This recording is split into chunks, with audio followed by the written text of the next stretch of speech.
इस्राएल को जो भूमि दी गई है उसे हमने लास्ट मैसेज में देखा। कितना एरिया इस्राएल को दिया गया है और आज उसमें से कितने एरिया में इस्राएल रहता है, यहूदी रहते हैं, इस्राएली रहते हैं, उसे हमने देखा। आज मैं आपके सामने 3 बड़े बड़े प्रश्नों का उत्तर दूंगा, इसलिए आपको बड़े ध्यान से मेरी बातों को सुनना है और समझना है। प्रश्न नंबर 1, अरब लोग कौन हैं?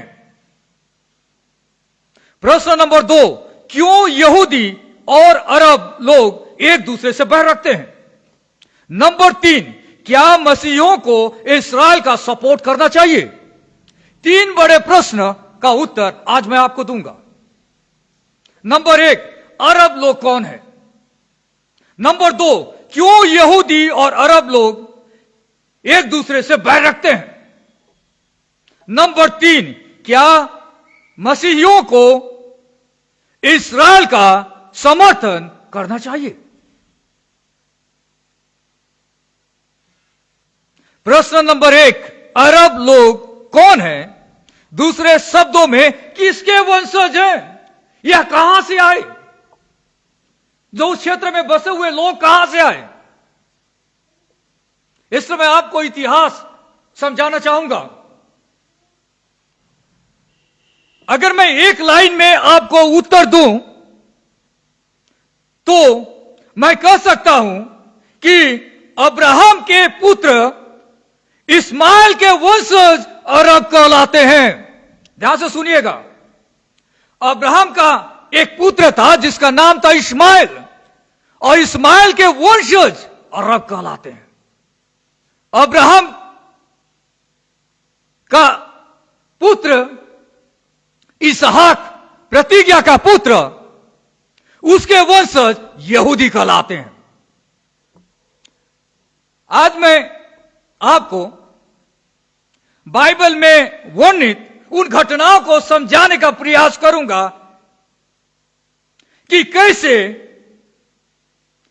यह 2 बच्चों की संतान, यानी इस्माइल की संतान और इसहाक की संतान फैल गए। अगर आप उत्पत्ति की पुस्तक 12वां अध्याय पढ़ते हैं 1 से लेकर 3 पद तक, तो आप वहां पर देख सकते हैं कि परमेश्वर अब्राहम को बुलाता है। यहोवा ने अब्राहम से कहा, अपने देश, अपने कुटुंबियों और अपने पिता के घर को छोड़कर उस देश में चला जा जो मैं तुझे दिखाऊंगा, और मैं तुझसे एक बड़ी जाति बनाऊंगा और तुझे आशीष दूंगा और तेरा नाम महान करूंगा और तू आशीष का मूल होगा। कनान देश में ले जाने की प्रतिज्ञा परमेश्वर अब्राहम से करता है और कहता है कि मैं तेरा नाम महान करूंगा, कहता है कि मैं तुझसे एक बड़ा राष्ट्र बनाऊंगा। कई साल गुजर गए, उसके बाद सारा को लगने लगा कि कैसे अब्राहम के जरिए राष्ट्र बनेगा, क्योंकि उनका कोई बच्चा ही नहीं है। इसलिए अध्याय 16 में अब्राहम की पत्नी सारे की कोई संतान न थी। उसके हाजिरा नाम की एक मिस्री दासी थी। सारे ने अब्राहम से कहा, देख यहोवा ने तो मेरी कोख बंद कर दी है, इसलिए मैं तुझसे विनती करती हूं कि तू मेरी दासी के पास जा, संभव है कि मेरा घर उसके द्वारा बस जाए। सारे की बात अब्राहम ने मान ली। इसलिए जब अब्राहम को कनान देश में रहते 10 वर्ष बीत चुके थे, तब उसकी स्त्री सारे ने अपनी मिस्री दासी हाजिरा को लेकर अपने पति अब्राहम को दिया कि वो उसकी पत्नी हो। और अब्राहम हाजिरा के पास गया और वो गर्भवती हुई। और जब वो गर्भवती हुई तब उसने जाना कि वो गर्भवती है, तब वो अपने स्वामिनी को तुच्छ दृष्टि से देखने लगी। हाजिरा जो मिस्री लेडी थी, जब वो गर्भवती हो जाती है तो अपने मालकिन को तुच्छ जानने लगती है, क्योंकि मालकिन के पास बच्चा नहीं है पर उसके पास अब बच्चा हो गया। और ये बात सारे को अच्छी नहीं लगती। तब सारे हाजिरा को दुख देने लगती है और हाजिरा भाग जाती है। जब वो जाती है जंगल में, तो उस दौरान यहोवा के दूत ने उसको जंगल में सूर के मार्ग पर जल के एक सोते के पास आकर कहा, हे सारे की दासी हाजिरा, तू कहां से आती और कहां को जाती है? उसने कहा, मैं अपनी स्वामिनी सारे के सामने से भाग आई हूं। यहोवा के दूत उससे कहता है कि अपने स्वामिनी के पास लौट जा और उसके वश में रह। और यहोवा का दूत उससे यह भी कहता है कि मैं तेरे वंश को बहुत बढ़ाऊंगा, यहां तक कि बहुतायत के कारण उसकी गणना न हो सकेगी। और यहोवा का दूत उससे कहता है, देख तू गर्भवती है, तू पुत्र जनेगी, तू उसका नाम इश्माएल रखना। हाजिरा का जो बच्चा होगा उसका नाम इश्माएल रखना, क्योंकि यहोवा ने तेरे दुख का हाल सुन लिया है। और वो मनुष्य बनेले गधे के समान होगा। ध्यान से सुनिएगा, जो बच्चा पैदा होगा वो बनेले गधे के समान होगा। उसका हाथ सबके विरुद्ध उठेगा और सबके हाथ उसके विरुद्ध उठेंगे, और वो अपने सब भाई बंधुओं के मध्य में बसा रहेगा। हाजिरा का जो लड़का होगा वो बनेले गधे के जैसा होगा, यानी युद्ध करने वाला इंसान होगा, लड़ाई करने वाला इंसान होगा। तब हाजिरा अपने पति के पास जाती है और हाजिरा को अब्राहम के द्वारा एक पुत्र उत्पन्न होता है, और अब्राहम ने अपने पुत्र का नाम, जिसे हाजिरा ने जन्म दिया था, इश्माएल रखा। जब हाजिरा ने अब्राहम के द्वारा इस्माइल को जन्म दिया, उस समय अब्राहम 86 वर्ष का था। और जब अब्राहम की उम्र 99 साल हो गई, तो परमेश्वर उससे वाचा बांधता है और कहता है कि मैं तुझको और तेरे पश्चात वंश को भी यह सारा कनान देश जिसमें तू परदेसी होकर रहता है, इस रीति दूंगा कि वह युग युग उनकी निज भूमि रहेगी, और मैं उनका परमेश्वर हूंगा। और उसके बाद परमेश्वर अब्राहम से इश्माएल के बारे में भी कहता है। देखिए क्या कहता है, हम लोग पढ़ते हैं उत्पत्ति उसका 17वां अध्याय 19 पद से लेकर 21 पद तक। तब परमेश्वर ने कहा, निश्चय तेरी पत्नी सारा के तुझसे एक पुत्र उत्पन्न होगा, और तू उसका नाम इसहाक रखना, और मैं उसके साथ ऐसी वाचा बांधूंगा जो उसके पश्चात उसके वंश के लिए युग युग की वाचा होगी। और इस्माइल के विषय में भी मैंने तेरी सुनी है, और मैं उसको भी आशीष दूंगा, और उसे फलवंत करूंगा और अत्यंत ही बढ़ा दूंगा। उससे 12 प्रधान उत्पन्न होंगे, और मैं उससे एक बड़ी जाति बनाऊंगा। परंतु मैं अपनी वाचा इसहाक ही के साथ बांधूंगा, जो सारा से अगले वर्ष के इसी नियुक्त समय में उत्पन्न होगा। परमेश्वर अब्राहम से कहता है कि इसहाक के जरिए जो वाचा मैंने तुझसे बांधी है आगे बढ़ाऊंगा, पर इस्माइल को भी आशीष दूंगा। उससे भी एक बड़ा राष्ट्र निकलेगा। उससे 12 प्रधान उत्पन्न होंगे। ये बातें ऑलरेडी कही गई थी। 12 प्रधान मतलब 12 प्रिंस, 12 शासक उससे बाहर निकलेंगे। और उसके बाद देखिए उत्पत्ति 21वां अध्याय। यहोवा ने जैसा कहा था वैसा ही सारा की सूदी लेकर उसके साथ अपने वचन के अनुसार किया। सारा अब्राहम से गर्भवती हुई, और उसके बुढ़ापे में उसी नियुक्त समय पर जो परमेश्वर ने उससे ठहराया था एक पुत्र उत्पन्न हुआ।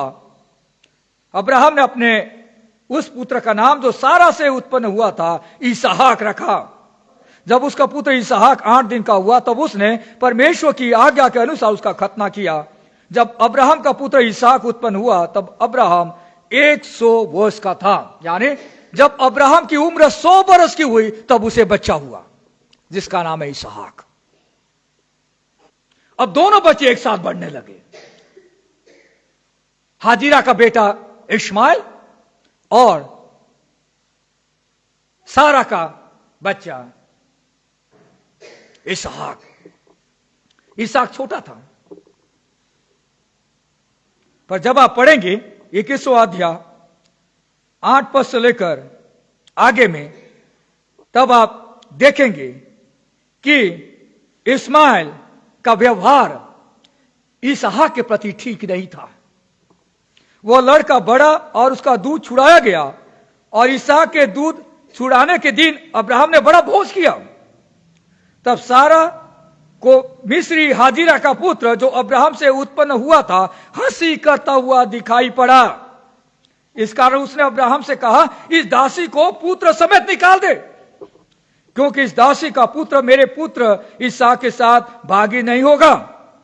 यह बात अब्राहम को अपने पुत्र के कारण बहुत बुरी लगी, परंतु परमेश्वर कहता है कि जो सारा कह रही उसे मान, क्योंकि तेरे पुत्र इसहाक के द्वारा मैं अपनी प्रतिज्ञा को आगे बढ़ाऊंगा।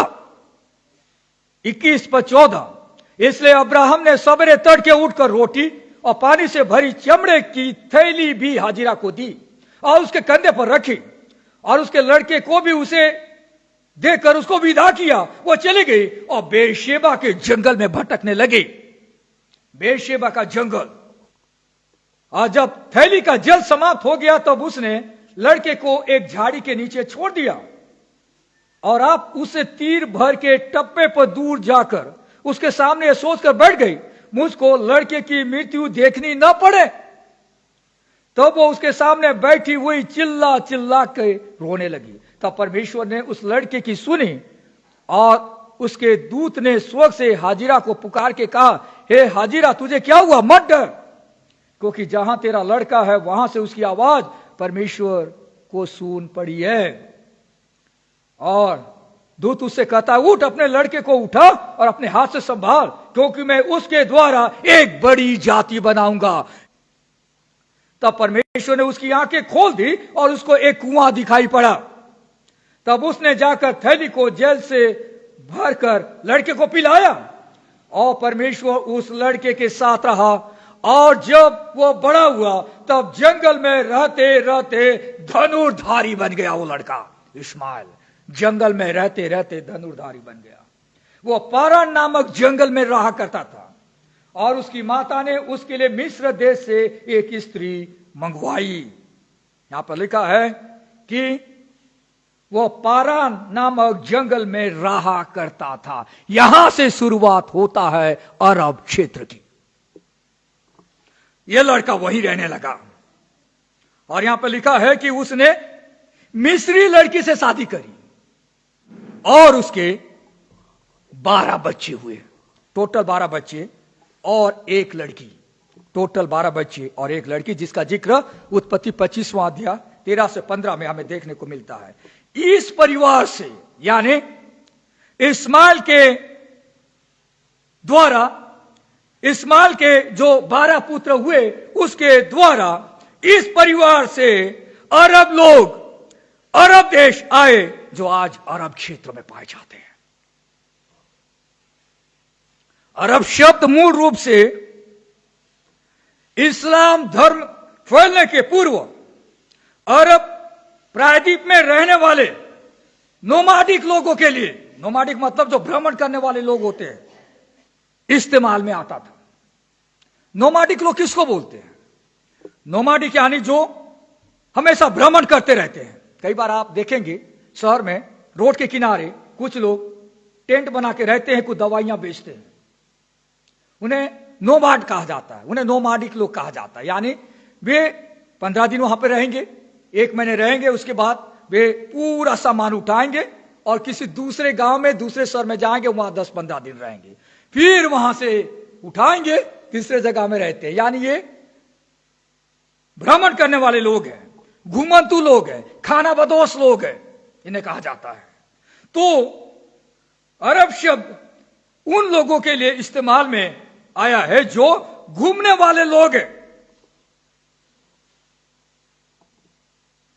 और वे उस क्षेत्र में बस गए, अरब प्रायद्वीप में।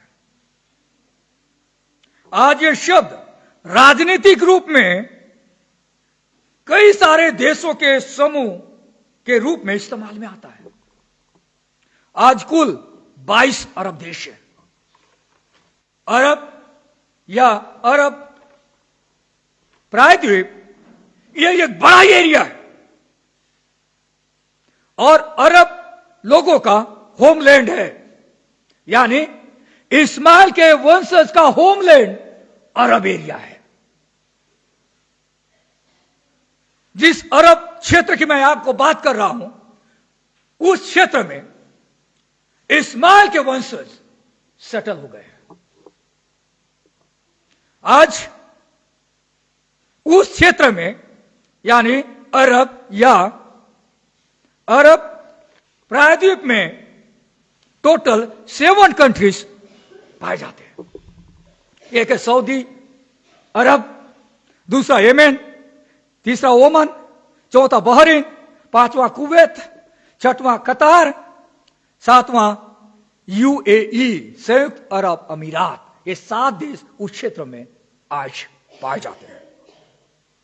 अरब शब्द का एक्चुअल जो मीनिंग होता है, उसका मतलब होता है डेजर्ट, यानी जंगल। वो एरिया पूरा जंगल एरिया था, या घूमने वाले लोग जो एक जगह से दूसरे जगह में घूमते फिरते हैं। बाइबल में इन लोगों को जंगल में रहने वाले लोग कहा गया है। अगर आप पढ़ेंगे एक वचन यिर्मयाह की पुस्तक 25वां अध्याय 24, और अरब के सब राजाओं को, अरब, देखिए यहां पे बाइबल में शब्द आया है। मैं आपको पहले ओरिजिन बता रहा हूं, कहां से कनेक्शन है, उसके बाद मैं अब आपको उस क्षेत्र के बारे में बता रहा हूं। और अरब के सब राजाओं को और जंगल में रहने वाले 2 गले मनुष्यों के सब राजाओं को, जंगल में रहने वाले लोग, इन्हें कहा गया है। मेनली ये अरब के नॉर्थ वेस्ट पार्ट में वे लोग रह रहे थे।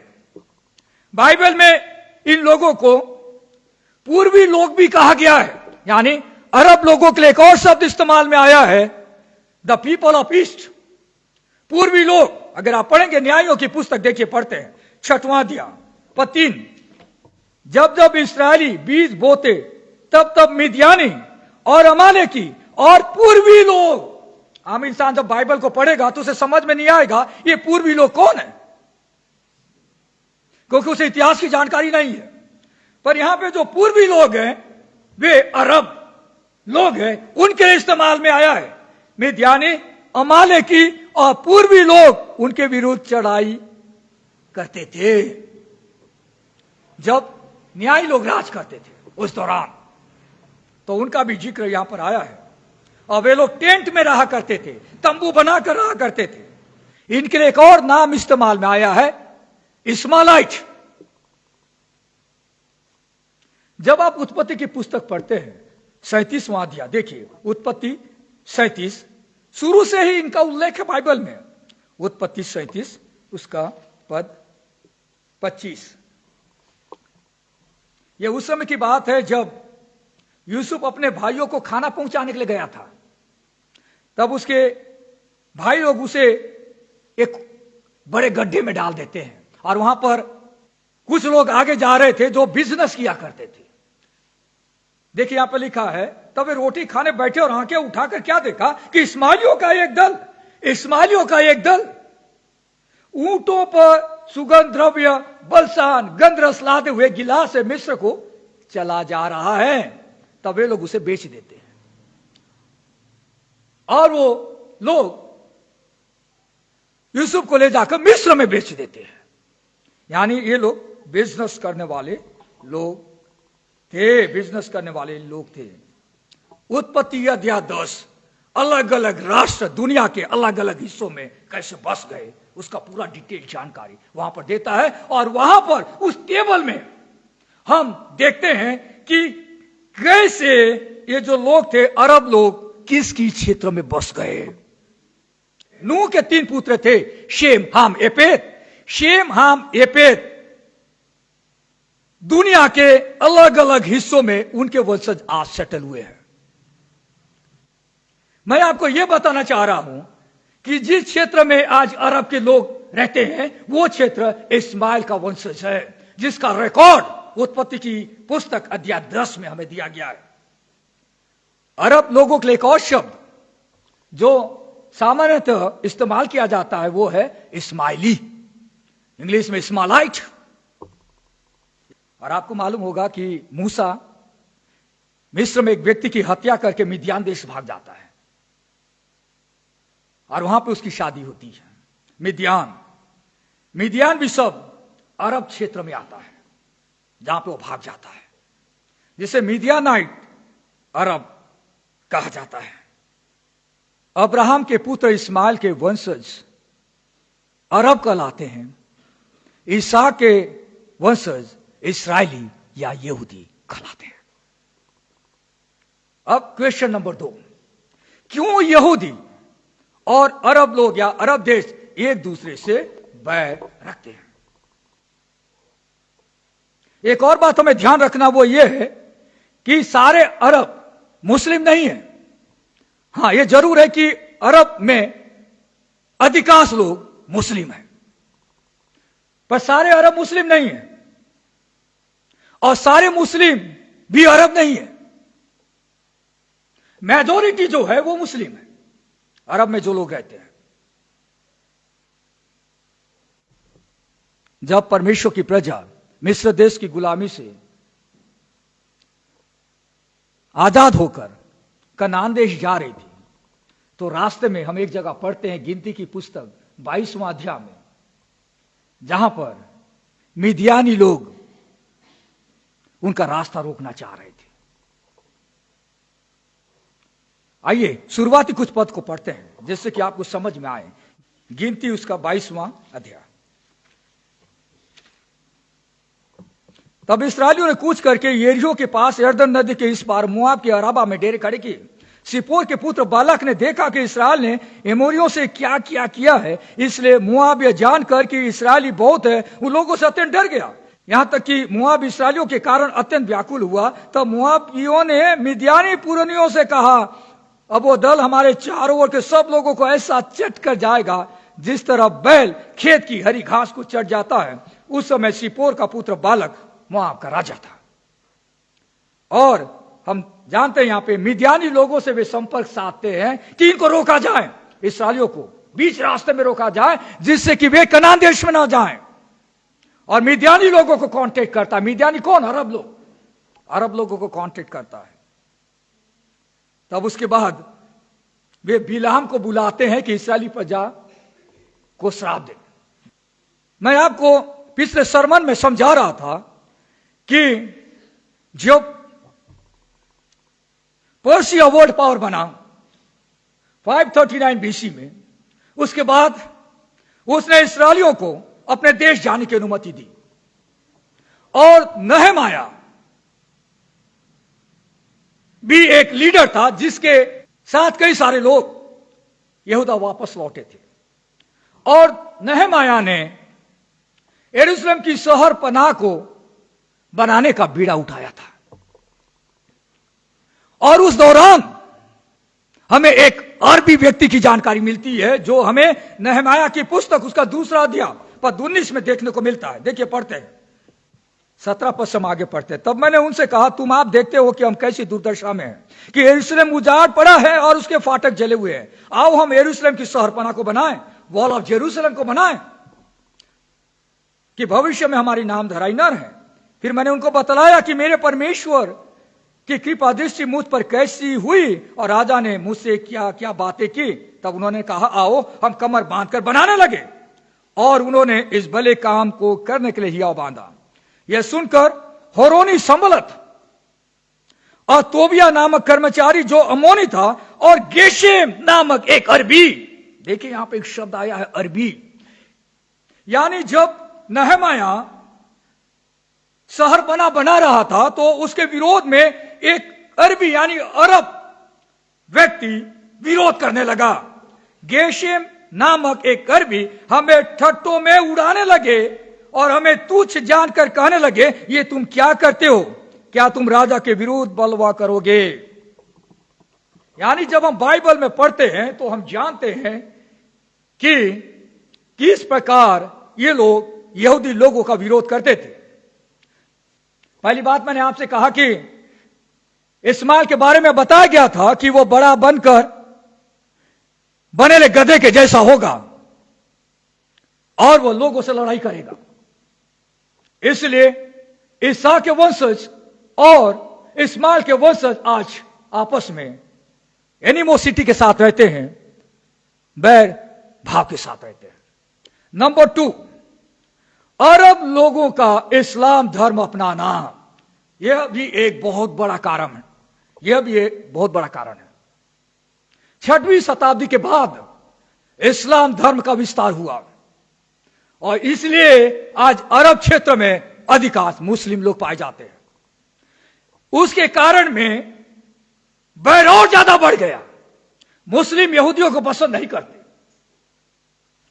अधिकांश अरब का इस्लाम धर्म को अपनाने के कारण यह शत्रुता ज्यादा बड़ी, गंभीर अवस्था में आ गई। तीसरा कारण, यहूदी और अरब की शत्रुता की जड़ राजनीतिक भी है। क्यों मैं कह रहा हूं यह बात? मैं आपको इस्राएल का इतिहास समझा रहा था कि इस्राएल देश कैसे बना, तो मैंने आपसे कहा कि 1948 को इस्राएल आजाद हो गया। अमेरिका ने भी उसे समर्थन दिया और दुनिया में इस्राएल एक देश के रूप में जाना गया। उसके पहले इस्राएली लोग AD 70 के बाद भटक रहे थे। दुनिया के कई देशों में इस्राएली लोग तितर बितर हो गए सताव के कारण में। लगभग 1900 साल तक, AD 70 से लेकर 1948 तक यहूदी लोग पूरी दुनिया में तितर बितर हो गए। 1948 में इस्राएल राष्ट्र बना। जैसे ही इस्राएल देश बना, अगल बगल के पड़ोसी देश इस्राएल पर अटैक करने के लिए आ गए, समाप्त करने के लिए आ गए। पर इस्राएल ने इन सभी देशों को हरा दिया, वे हार गए। तब से यह लड़ाई और ज्यादा गंभीर हो गई है। तीसरा इंपॉर्टेंट प्रश्न का उत्तर, क्या मसीहों को इस्राएल देश का सपोर्ट करना चाहिए? यस, हां। क्यों करना चाहिए? बाइबल में बताया गया है कि इस्राएल परमेश्वर की चुनी हुई प्रजा है। परमेश्वर ने इस्राएल को चुना है। व्यवस्था विवरण 7वां अध्याय 6 से 8 पद तक हम पढ़ते हैं। क्योंकि तू अपने परमेश्वर यहोवा की पवित्र प्रजा है। यहोवा ने पृथ्वी भर के सब देशों के लोगों में से तुझको चुन लिया है कि तू उसकी प्रजा और निज धन ठहरे। दुनिया में जितने भी देश हैं, उन लोगों में से परमेश्वर ने इस्राएल को चुना। यहोवा ने जो तुमसे स्नेह करके तुमको चुन लिया, इसका कारण यह नहीं था कि तुम गिनती में और सब देशों के लोगों से अधिक थे, किंतु तुम तो सब देशों के लोगों से गिनती में थोड़े थे। इस्राएल परमेश्वर का चुना हुआ राष्ट्र है। दूसरा, क्योंकि उद्धार यहूदियों में से है। यहूदियों के जरिए उद्धार इस दुनिया में आया। यहूदियों के जरिए उद्धार का संदेश इस दुनिया में आया। इसलिए आज वर्ल्ड की सबसे बड़ी पॉपुलेशन क्रिश्चियन पॉपुलेशन है। पर शुरुआत कहां से हुआ? वही यहूदी लोगों से होकर उद्धार दुनिया में आया। इसलिए कहा जाता है salvation is from the Jews. हां, यह अवश्य है कि आज बहुत सारे यहूदी लोग प्रभु यीशु को नहीं मानते, पर प्रभु यीशु मसीह का जन्म वहीं हुआ, उसी कम्युनिटी में हुआ, उसी देश में हुआ।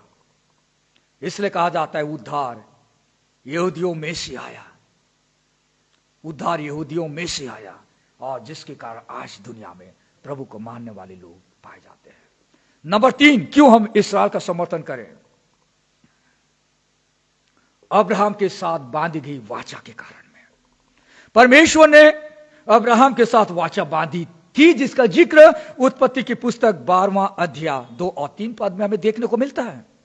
उत्पत्ति की पुस्तक 12वां अध्याय पद 2 और 3, और मैं तुझसे एक बड़ी जाति बनाऊंगा और तुझे आशीष दूंगा, तेरा नाम महान करूंगा और तू आशीष का मूल होगा।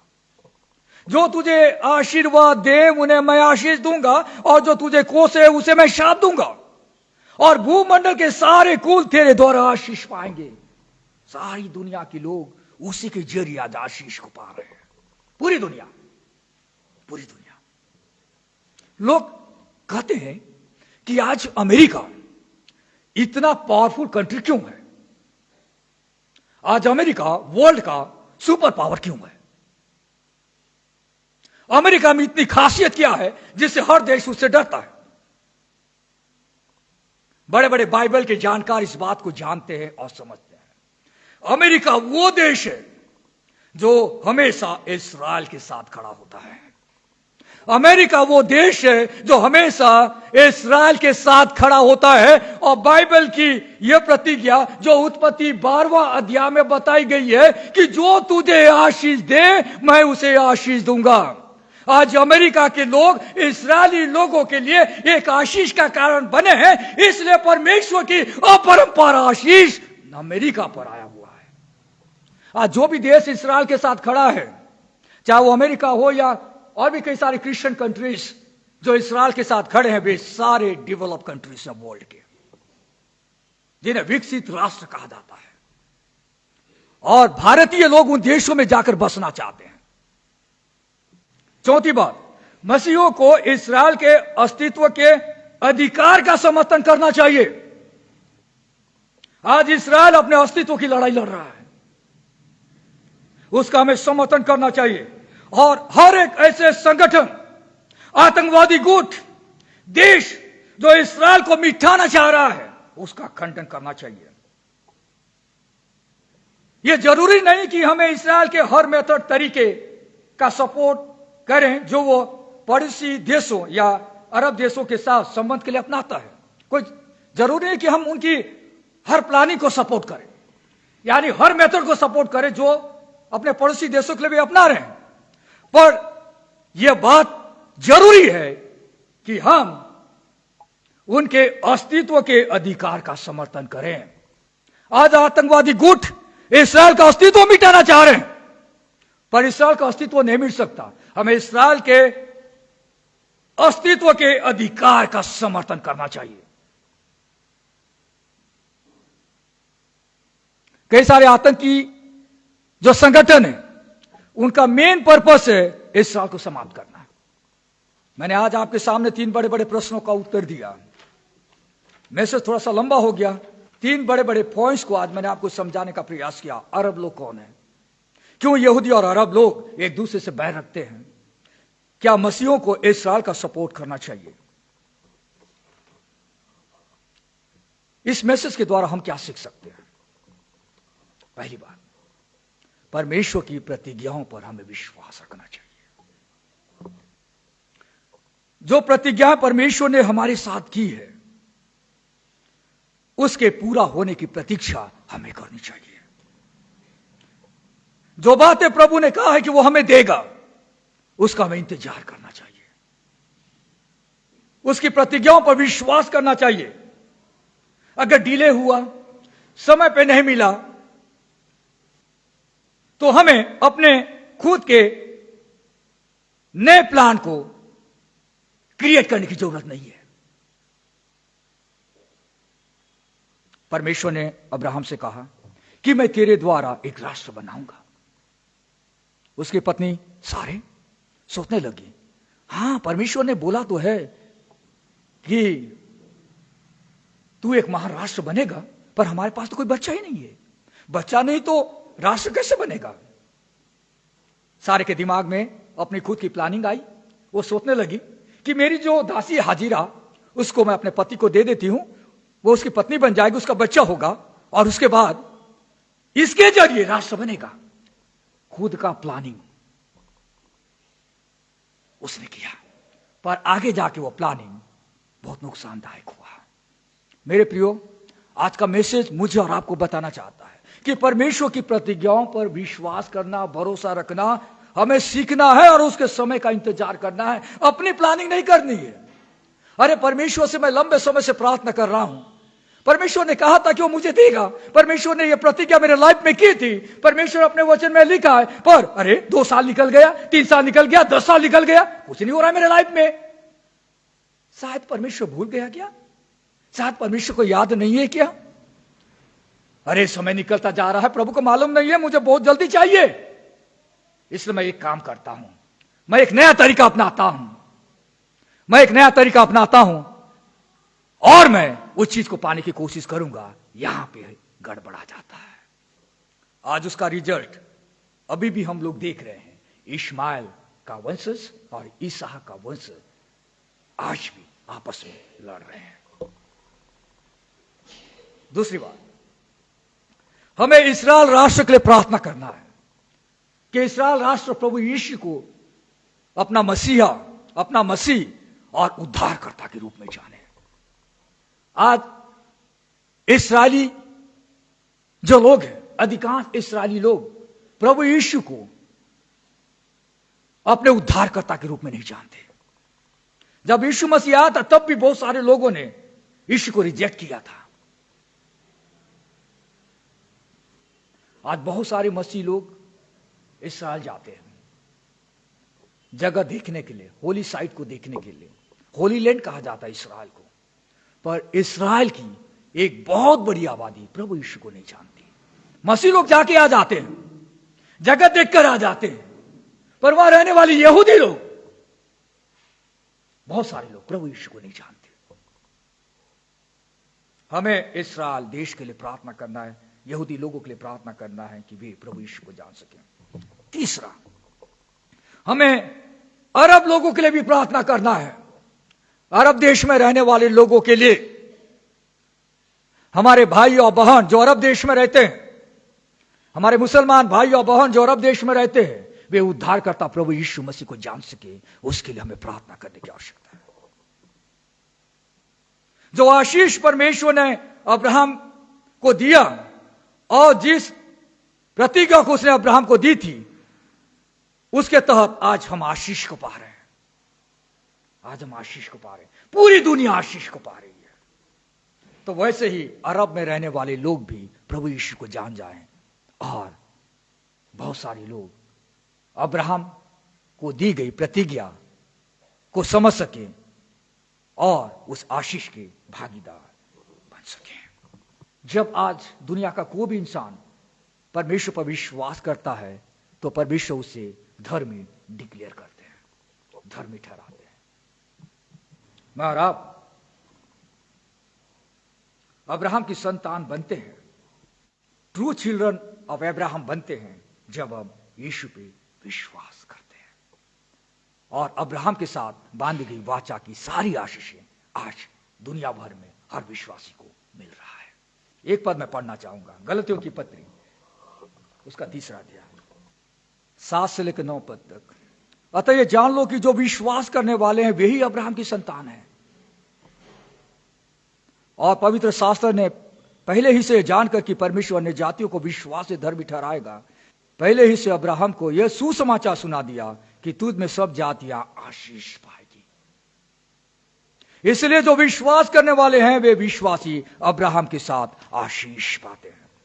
पद 28, अब न कोई यहूदी रहा और न यूनानी, न कोई दास न स्वतंत्र, न कोई नर न नारी, क्योंकि तुम सब मसीह यीशु में एक हो। और यदि तुम मसीह के हो तो अब्राहम के वंश और प्रतिज्ञा के अनुसार वारिस भी हो। और आप अब्राहम के द्वारा परमेश्वर की आशीष को प्राप्त करते हैं। यदि मैं और आप मसीह के हो जाते हैं तो अब्राहम के वंश और प्रतिज्ञा के अनुसार वारिस भी बन जाते हैं। आइए प्रार्थना करें। सर्वशक्तिमान प्रभु परमेश्वर, हम धन्यवाद देना चाहते हैं आपके वचन के लिए। आपने इस्राएल को चुना, अपना बनाया। अब्राहम के साथ आपने वाचा बांधी, जिसके कारण आज जितने लोग मसीह यीशु में हैं वे उस आशीष को एक्सपीरियंस कर पा रहे हैं। आज हमारे कई भाई बहन आपको नहीं जानते। दुनिया के कई क्षेत्रों में रहने वाले लोग आपको नहीं जानते। प्रभु हम उनके लिए प्रार्थना करना चाहते हैं कि वे आपको जान सके, उद्धारकर्ता प्रभु यीशु को ग्रहण कर सके। हम प्रार्थना करना चाहते हैं यहूदी लोगों के लिए, वे जान सके कि यीशु मसीह आप उनके उद्धारकर्ता परमेश्वर हैं। हम प्रार्थना करना चाहते हैं अरब लोगों के लिए, वे जान सके कि यीशु मसीह आप उनके उद्धारकर्ता हैं और आप उन्हें बचाने के लिए इस देश में आए और आप उन्हें बचाने के लिए पृथ्वी पर आए। प्रभु हम धन्यवाद देते हैं, हर एक आशीषें जो आपने प्रतिज्ञा के रूप में अब्राहम से की थी हमें मिलती है, और धन्यवाद के साथ प्रार्थना उद्धार करता प्रभु यीशु मसीह के नाम से मांगते हैं, आमीन।